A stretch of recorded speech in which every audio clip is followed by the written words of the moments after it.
आज पेश किए गए बजट 2021-22 में 75 साल से अधिक उम्र वाले सीनियर सिटीजन को आईटीआर से छूट मिली है। सीनियर सिटीजन के लिए टैक्स में स्पेशल ऐलान किया गया, जिसमें 75 साल से अधिक उम्र वाले सीनियर सिटीजन को अब आईटीआर नहीं भरना होगा। हालांकि ये लाभ सिर्फ पेंशन लेने वाले लोगों को मिलेगा। एनआरआई को डबल टैक्स सिस्टम से छूट मिली है। एनआरआई लोगों को टैक्स भरने में जो मुश्किल होती थी, उसे देखते हुए उन्हें डबल टैक्स सिस्टम से छूट मिली है। स्टार्टअप को जो टैक्स देने में शुरुआती छूट दी गई थे, उसे अब 31 मार्च 2022 तक बढ़ा दिया गया है। वित्त मंत्री निर्मला सीतारमण द्वारा आज पेश किए गए आम बजट 2021-22 में ग्रामीण इंफ्रास्ट्रक्चर में बढ़ोतरी की गई है। ग्रामीण इंफ्रास्ट्रक्चर फंड को 30,000 करोड़ रुपए से बढ़ाकर 40,000 करोड़ रुपए किया जा रहा है। माइक्रो इरिगेशन फंड को 5,000 करोड़ रुपए से बढ़ाकर दोगुना करने का प्रस्ताव किया गया है। आम बजट 2021-22 पेश करते हुए वित्त मंत्री का ऐलान, विदेशी निवेश अब 74% तक। बीमा सेक्टर में भी हो गया बड़ा बदलाव।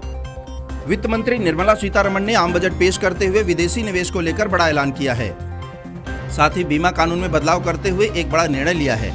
वित्त मंत्री सीतारमण ने आम बजट 2021 पेश करते हुए बीमा सेक्टर के लिए बड़ा ऐलान किया। बीमा क्षेत्र में फॉरेन डायरेक्ट इन्वेस्टमेंट यानी एफडीआई को 49% से बढ़ाकर 74% कर दिया गया है। साथ ही उन्होंने आत्मनिर्भर स्वस्थ भारत योजना का भी लक्ष्य रखा है।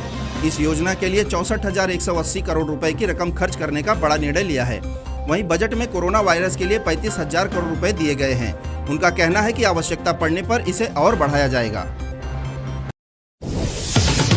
आम बजट पेश करते हुए वित्त मंत्री निर्मला सीतारमण ने एक देश एक राशन योजना की शुरुआत की। प्रवासी मजदूरों के लिए देश भर में एक देश एक राशन योजना की शुरुआत की। उन्होंने कहा, एक पोर्टल की शुरुआत की जाएगी जिसमें सभी माइग्रेटेड वर्कर्स से जुड़ा हुआ डेटा होगा। आम बजट 2021-22 पेश करते हुए वित्त मंत्री निर्मला सीतारमण ने उज्ज्वला योजना में 1 करोड़ नए लाभार्थियों को जोड़ने का लक्ष्य रखा है। उज्ज्वला योजना के तहत 1 करोड़ और लाभार्थियों को जोड़ने का लक्ष्य है। अभी तक 8 करोड़ लोगों को मिली ये मदद। जम्मू कश्मीर में भी गैस पाइपलाइन योजना की शुरुआत करने का ऐलान किया। आम बजट 2021-22 पेश करते हुए वित्त मंत्री निर्मला सीतारमण ने स्वास्थ्य बजट को 137% तक बढ़ाया। कोरोना वैक्सीन के लिए 35,000 करोड़ रुपए का ऐलान करते हुए वित्त मंत्री ने बताया कि स्वास्थ्य क्षेत्र के बजट को 137% तक बढ़ाया गया है। निर्मला सीतारमण ने कहा कि इस बार का बजट डिजिटल बजट है। ऐसे वक्त में आ रहा है जब देश की जीडीपी लगातार 2 बार माइनस में गई, लेकिन ये ग्लोबल इकोनॉमी के साथ ऐसा हुआ है। साल 2021 ऐतिहासिक साल होने जा रहा है, जिस पर देश की नजर है। मुश्किल के इस वक्त में भी मोदी सरकार का फोकस किसानों की आय दोगुनी करने, विकास की रफ्तार को बढ़ाने और आम लोगों को सहायता पहुंचाने पर है। निर्मला सीतारमण ने कहा कि मोदी सरकार की ओर से कोरोना काल में आत्मनिर्भर भारत पैकेज कई योजनाओं को देश के सामने लाया गया, ताकि अर्थव्यवस्था की रफ्तार को आगे बढ़ाया जा सके। आत्मनिर्भर भारत पैकेज में कुल 27.1 लाख करोड़ रुपए की मदद जारी की गई।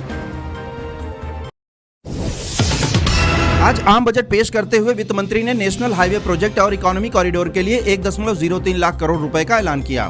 तमिलनाडु में नेशनल हाईवे प्रोजेक्ट के साथ इकोनॉमी कॉरिडोर बनाए जाने की घोषणा की। उन्होंने कहा, केरल में भी 65,000 करोड़ रुपए के नेशनल हाईवे बनाए जाएंगे। मुंबई कन्याकुमारी इकोनॉमी कॉरिडोर का ऐलान करते हुए उन्होंने पश्चिम बंगाल में भी कोलकाता सिलीगुड़ी के लिए भी नेशनल हाईवे प्रोजेक्ट का ऐलान किया।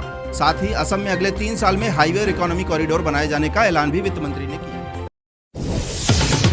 भारत सरकार में वित्त मंत्री निर्मला सीतारमण द्वारा संसद में बजट भाषण के साथ ही देश के लिए बजट 2021-22 का ऐलान किया गया।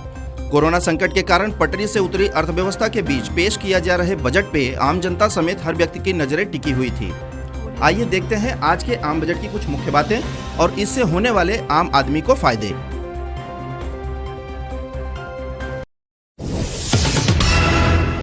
वित्त मंत्री निर्मला सीतारमण ने संसद में बजट भाषण में कहा कि सरकार किसानों की आय दोगुना करने की ओर काम कर रही है। निर्मला सीतारमण ने बताया कि यूपीए सरकार से लगभग 3 गुना राशि मोदी सरकार ने किसानों के खातों में पहुंचाई है। वित्त मंत्री ने कहा कि मोदी सरकार की ओर से हर सेक्टर में किसानों को मदद दी गई है। दाल, गेहूं, धान समेत अन्य फसलों की एमएसपी बढ़ाई गई है। किसानों के लिए बजट में बड़ा ऐलान करते हुए वित्त मंत्री ने कहा कि किसानों को लागत से 1.5 गुना ज्यादा एमएसपी दिया गया। उन्होंने बताया कि सभी कमोडिटी पर 1.5 गुना ज्यादा एमएसपी दिया जाएगा और बताया गया कि वित्त वर्ष 2021 में एमएसपी के लिए 75,100 करोड़ रुपए आवंटित किए गए।